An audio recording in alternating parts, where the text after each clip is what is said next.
Hi guys, welcome to my channel. Friends, मेरे channel पर आप लोगों का बहुत बहुत स्वागत है। आज हम आपके पर्सन की करंट फीलिंग्स देख रहे हैं कि उनकी करंट फीलिंग्स में क्या चल रहा है।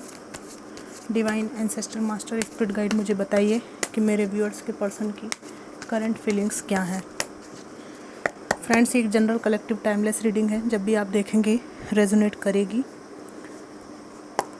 जितना रेजोनेट करे उतना लीजिए, बाकी को छोड़ सकते हैं। 2 of cups, 4 of cups, S of cups, 6 of swords, 10 of cups, 8 of pentacles, 6 of cups. Bottom of the deck है एम्प्रेस। इनकी करंट फीलिंग में सबसे पहले तो मुझे ये दिखाई दे रहा है कि ये बहुत दुखी, बहुत उदास और बहुत परेशान हैं।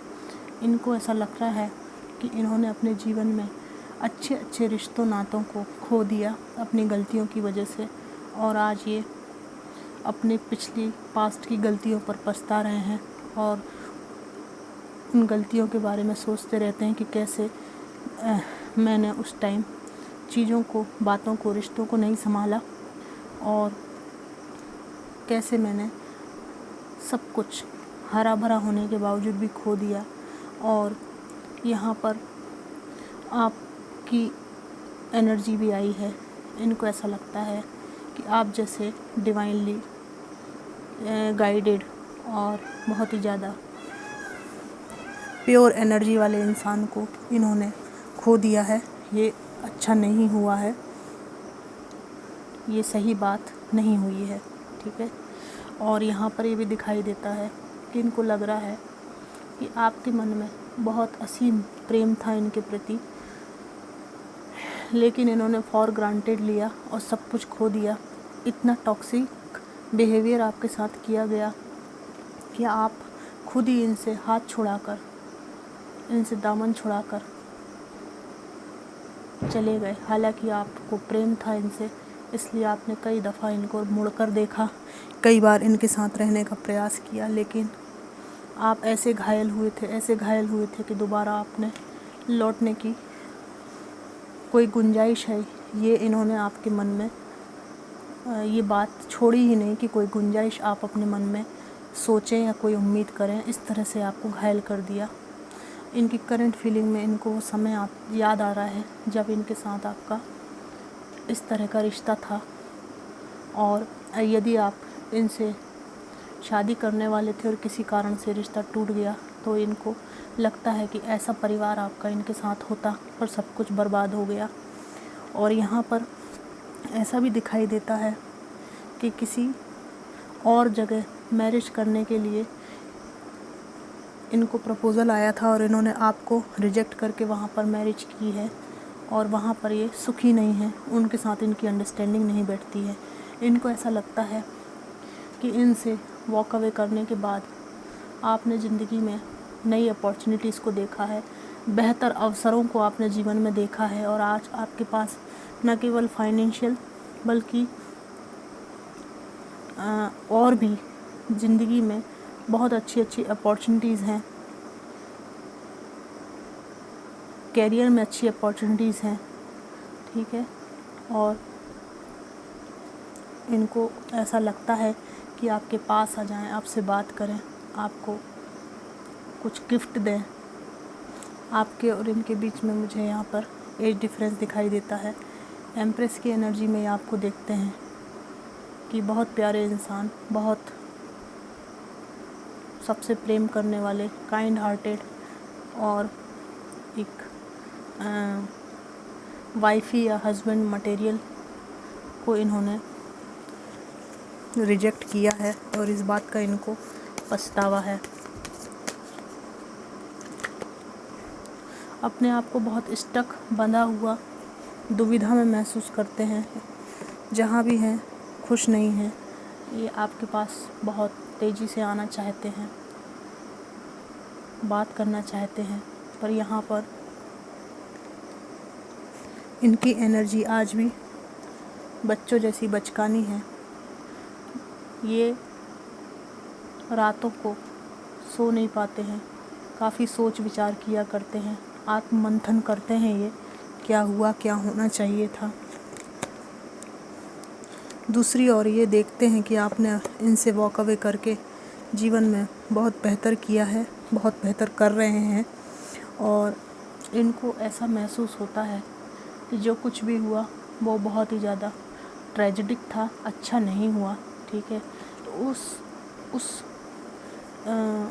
उस घटना के बाद जब आपका ब्रेकअप हुआ, न केवल ये घायल हुए बल्कि आपको भी इन्होंने ज़ख्मी किया और सब कुछ इन्होंने खो दिया।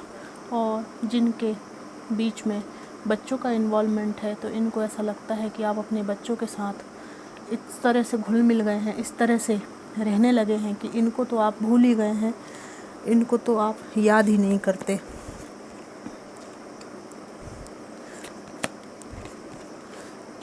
एक और इनको अपना दबदबा, डोमिनेटिंग नेचर याद आता है, वहीं दूसरी ओर उनको ये भी याद आता है कि इनसे अलग होकर आप अपने लक्ष्य पर ध्यान दे रहे हैं, इनसे आपने बिल्कुल पीठ फेर ली है और अपने पर लक्ष्य पर केंद्रित हैं, ठीक है।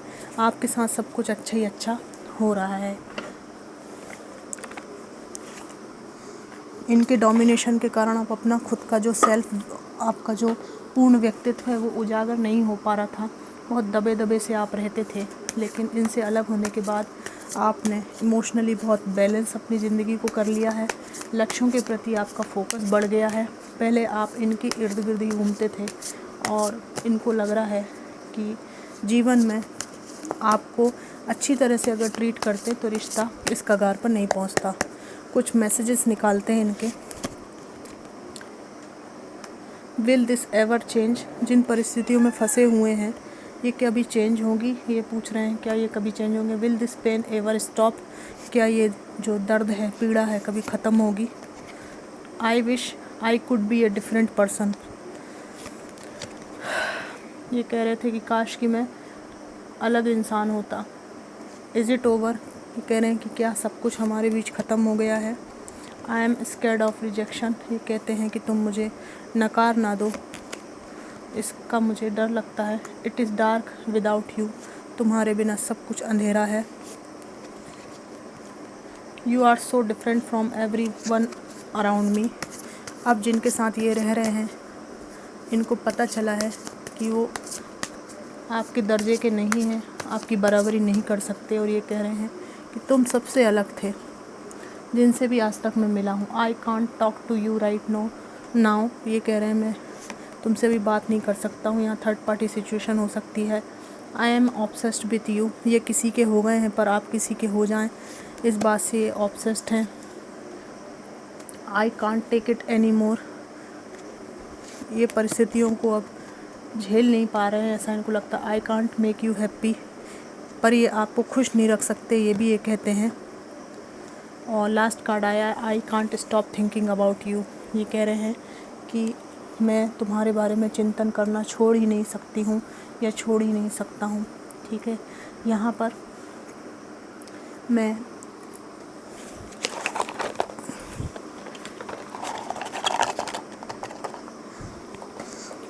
कुछ कार्ड्स और निकालना चाहूँगी।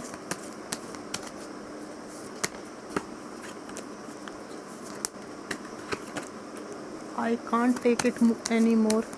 इसका क्या रीज़न है, क्या कहना चाहते हैं, क्या नहीं कर सकते? और जिम्मेदारियां निभाते निभाते ये व्यक्ति थक गए हैं और ये कह रहे हैं कि मैं बहुत थक गया हूँ। और अगर ये ओल्ड एज की तरफ जा रहे हैं तो इनको लगता है कि कोई इनका नहीं रहेगा, लास्ट में इनको अकेले रहना पड़ेगा। इसलिए इनको लगता है कि काश कि ये तेज़ी से आपकी तरफ आ सकते, पर ये दुखी होते हैं ये सोचकर कि अब आपके और इनके बीच कुछ नहीं बचा है, क्योंकि आप अब हाई प्रीस्टिस बन चुके हैं। जो इन्होंने किया उसका सब हिसाब किताब आपके पास है और अब आप इनको इजीली जैसे पहले अपनी लाइफ में ले लेते थे अब नहीं ले सकते हैं। हैंगमैन का कार्ड आया है, 10 ऑफ सोर्ड्स है और क्वीन ऑफ कप्स है।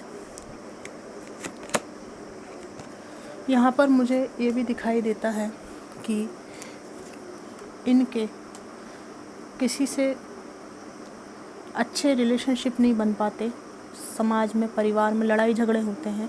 और यहाँ पर ऐसा लगता है कि जो निर्णय लेते हैं उनसे लोग एग्री नहीं होते, और अगर एग्री होते भी हैं तो इनके जो डिसीजंस होते हैं उनमें इनको मतलब ऐसा फील होता है कि इन्होंने मूर्खतापूर्ण निर्णय ले लिए हैं, मतलब बिना सोचे समझे निर्णय ले लिए, जिनके बाद इनको एकदम कन्फ्यूज़न में ये फंस जाते हैं, दो राहों के बीच में ये फंस जाते हैं, क्या करें क्या नहीं करें।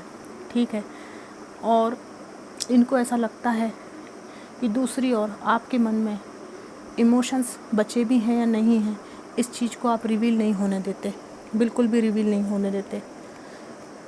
यहाँ पर इनके जीवन में आर्ग्यूमेंट का बहुत बोलवाला मुझे दिखाई देता है, बहुत आर्ग्यूमेंट होते हैं, और बहुत जो भी निर्णय लेते हैं वो इनके सफल नहीं होते। उन निर्णयों में बाद में इनको महसूस होता है कि इन्होंने सोच समझ के नहीं लिया, या कोई बेहतर इससे निर्णय हो सकता था। और यहाँ पर ऐसा भी दिखाई देता है कि इन्होंने जो भी अपॉर्चुनिटीज़ को अवेल करते हैं, कोई बिज़नेस खोलना है, कोई नई जॉब की शुरुआत करना है, वहाँ पे इनको सक्सेस नहीं मिलती, और जो भी बिज़नेस में अगर एफ़र्ट डालें तो वहाँ पे ग्रोथ नहीं मिलती, और रिश्तों को सुधारने चलते हैं तो वहाँ पे सब गड़बड़ हो जाता है। ये कुछ कहते हैं, सामने वाला कुछ समझता है, तो इनको ऐसा लगता है कि ये जो कुछ भी हो रहा है इनको कुछ किसी कर्मा का रिटर्न ही मिल रहा है। तो फ्रेंड्स, ये थी इनकी करंट फीलिंग्स। रीडिंग आपको कितनी मैच करी मुझको ज़रूर बताइएगा। Thanks for watching.